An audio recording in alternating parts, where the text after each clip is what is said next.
I'll never forget the day when I first saw that pair of pearly white sneakers in the showroom. It was love at first sight. I was staring at them with my eyes wide open, ignoring the hefty price tag that they carried. Suddenly, I heard a voice.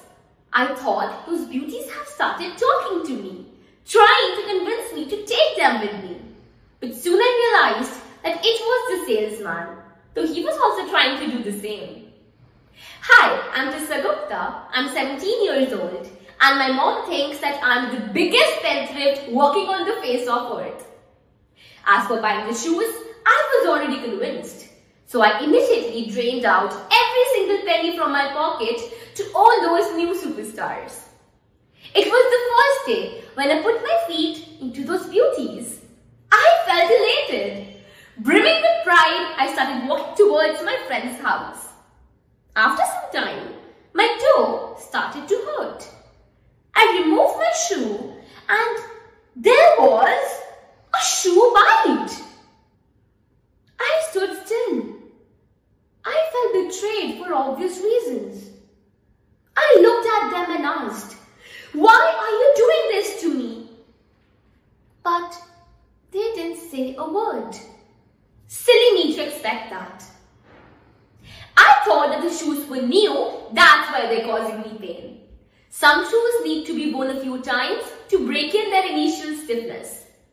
So the next day, I decided to wear them again. I started to walk in them, but they hurt again.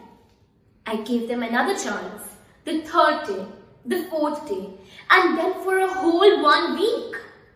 But every time I wore them, they would always hurt. I got frustrated by the pain I was suffering because of them. One day, I sat alone, trying to figure out how to make things work as I had spent a fortune on them. My vision became blurry, maybe due to the tears in my eyes.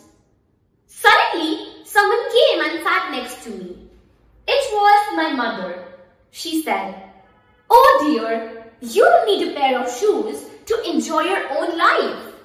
If your shoes hurt you every time you wear them, then they are not worth wearing no matter how much money you've spent on them. Just buy yourself new shoes that fit you well."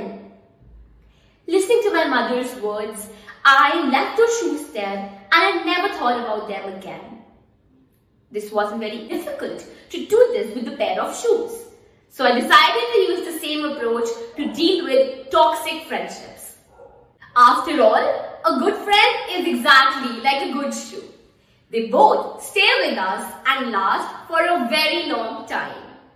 According to a joint survey conducted by Today.com and Self magazine, 84% of women and 75% of men have had a toxic friend at some point in their life.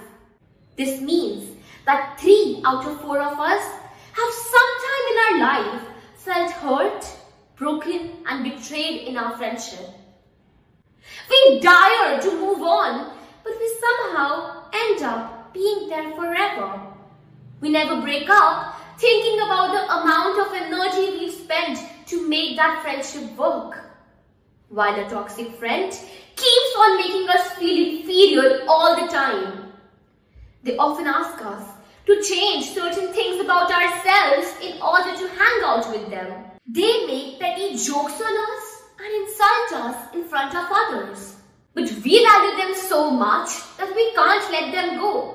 So we laugh along every insult we face. They demand all our attention and would get mad at us if we try to talk to someone else. It's like we are their puppets and they are our masters. Even I was trapped in a toxic friendship. My mother's words started ringing in my ears.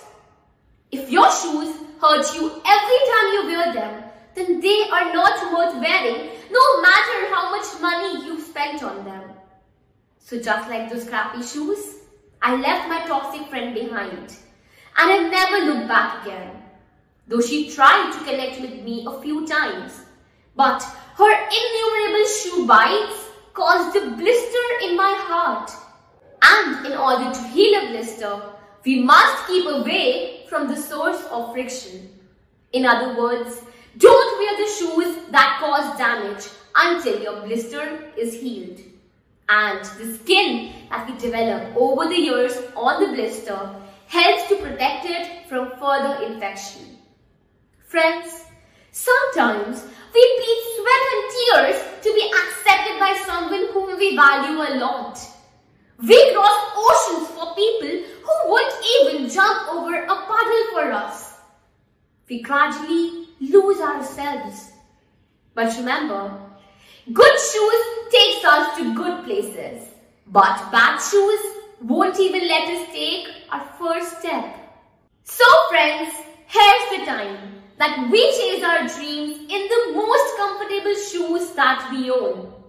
After all, a journey of 1,000 miles begins with a fabulous pair of shoes.